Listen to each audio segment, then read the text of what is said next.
Jadi halo semuanya, salam bola. Kembali lagi di channel ini. Dan untuk kali ini, untuk kelanjutan dari sebelumnya, akan dilanjutkan prediksi di grup C. Setelah kemarin-kemarin ada grup A dan grup B ya, sekarang grup C. Di grup C sendiri ini ada siapa aja sih?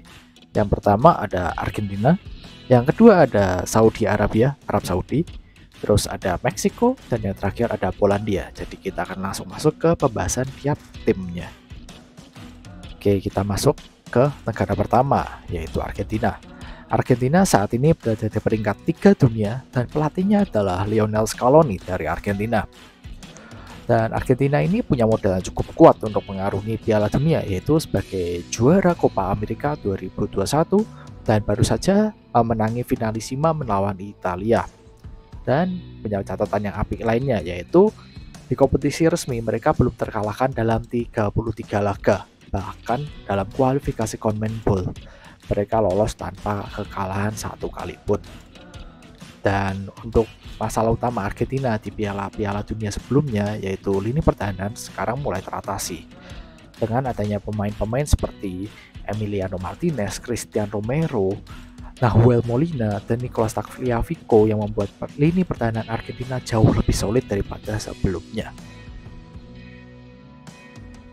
Kita masuk ke pemain penting pertama. Pemain penting pertama Argentina adalah Lionel Messi, jelas pemain terbaik dunia, sehingga sepertinya tidak perlu dijelaskan lagi kenapa dia merupakan pemain krusial baik di lini depan Argentina ataupun secara keseluruhan permainannya Argentina. Jadi kita akan langsung masuk ke pemain kedua, yaitu Rodrigo de Paul.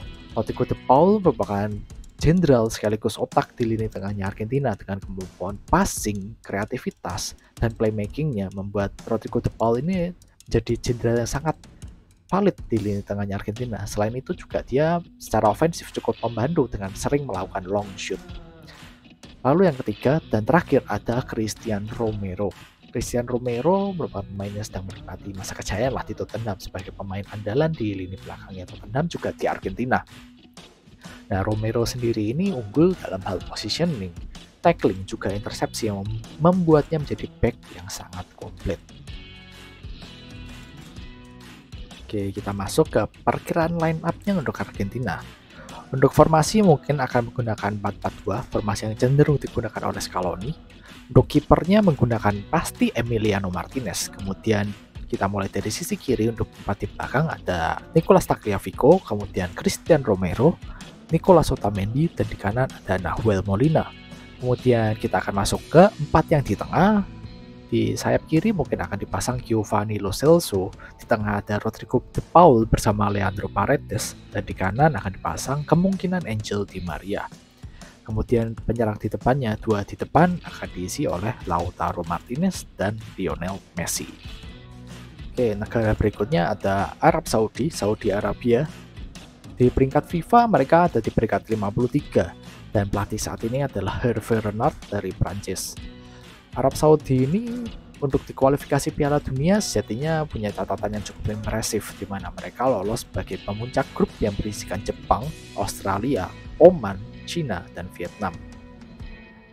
Tapi performa mereka di Arab Cup, walaupun Arab Cup ini bukan turnamen yang wow, kurang meyakinkan. Jadi ya dengan materi bermain yang jelas kurang mewah, kurang wow dibandingkan Argentina, Meksiko, ataupun Polandia, peluang lolos Saudi Arabia dari fase grup ini cukup mengkhawatirkan. Oke, kita masuk ke pemain pentingnya Arab Saudi. Yang pertama ada Salam Al-Dawsari. Salam Al-Dawsari ini merupakan pemain dengan catatan gol dan assist terbanyak di bawah kepelatihan Hervé Renard. Al-Dawsari ini cenderung sering melakukan penetrasi ke tengah dan sering melakukan shooting-shooting yang berbahaya, membuatnya sering kali menjadi pemecah kebutuhan di lini depannya Arab Saudi. Yang kedua ada Salman Al-Faraj.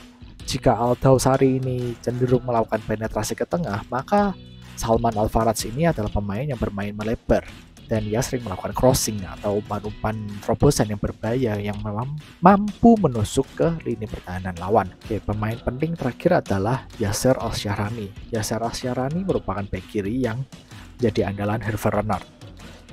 Yasser Al-Shahrani sebagai bek kiri memiliki kemampuan yang mampu mengkontribusi baik di sisi ofensif maupun defensif.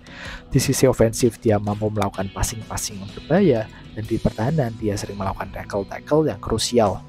Hal inilah yang membuatnya jadi pemain kepercayaan di sisi back kiri. Oke, sekarang kita akan masuk ke perkiraan line up-nya Arab Saudi. Hervé Renard biasanya menggunakan formasi 4-2-3-1. Dan kita mulai dari sektor kiper yaitu Muhammad Al-Awais, kemudian di sisi left back ada Yasser Al-Shahrani, di tengah ada Ali Al-Boleahi, Abdullah Al-Amri, dan di kanan ada Sultan Al-Ghanam. Kemudian dua di tengah itu kemungkinan akan diisi oleh Muhammad Kano dan Abdullah Otaif. Kemudian di sisi tiga yang di tengah itu, di depannya central midfield 2 akan kemungkinan akan diisi oleh Salam Al-Dawsari, di tengah ada Salman Al-Faraj, dan di kanan ada Fahad Al-Muwalat. Yang terakhir untuk sisi depan ada Saleh Al-Shehri.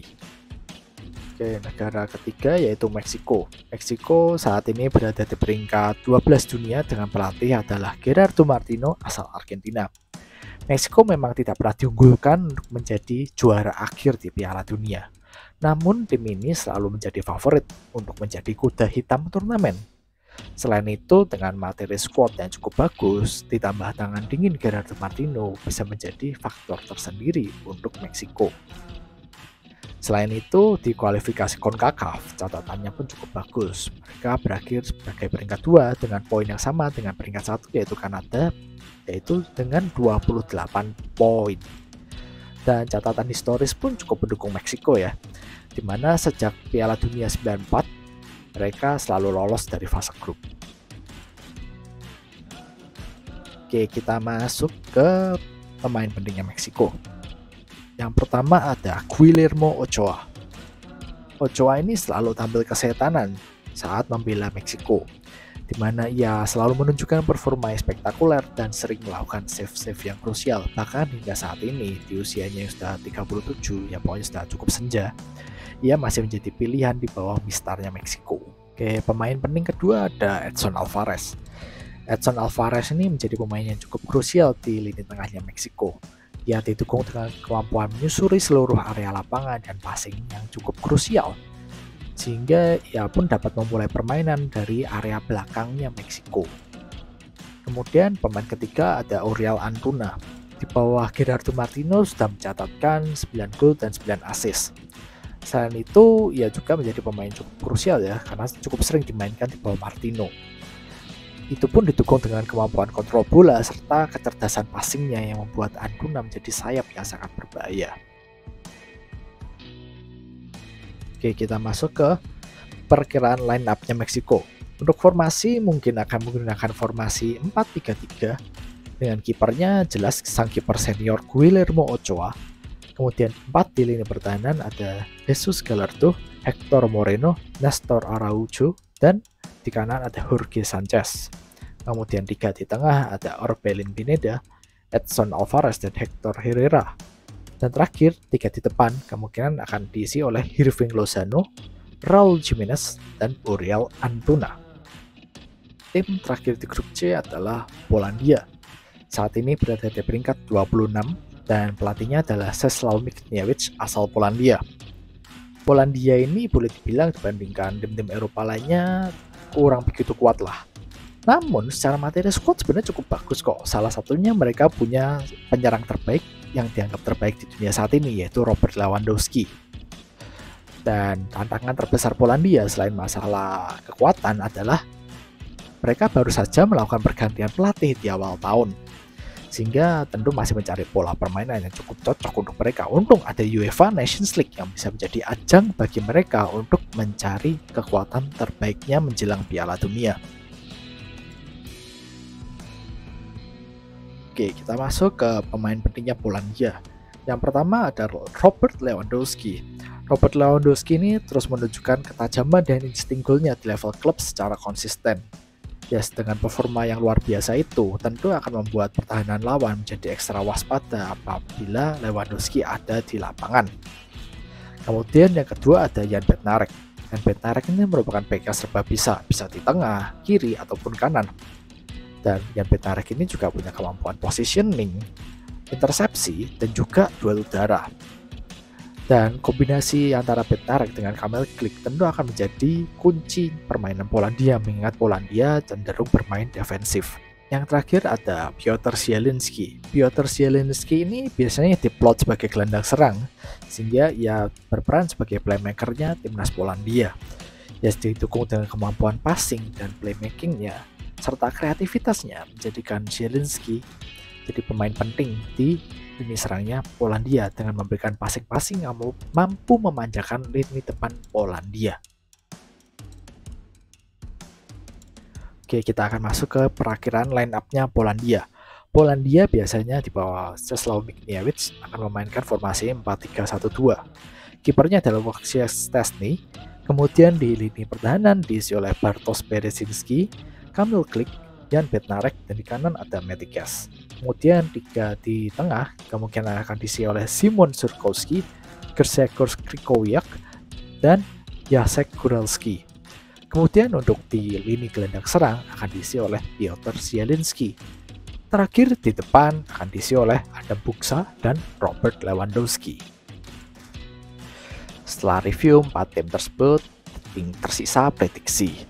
Dari antara Argentina, Arab Saudi, Meksiko, dan Polandia, kira-kira siapa yang bakal lolos dari grup C?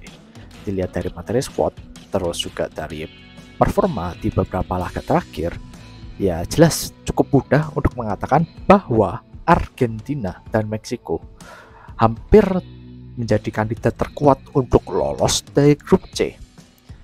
Ya, mungkin akan ada kejutan, tapi sepertinya akan sulit. Untuk update grup-grup lainnya, jangan lupa untuk like, subscribe, alarm juga ya.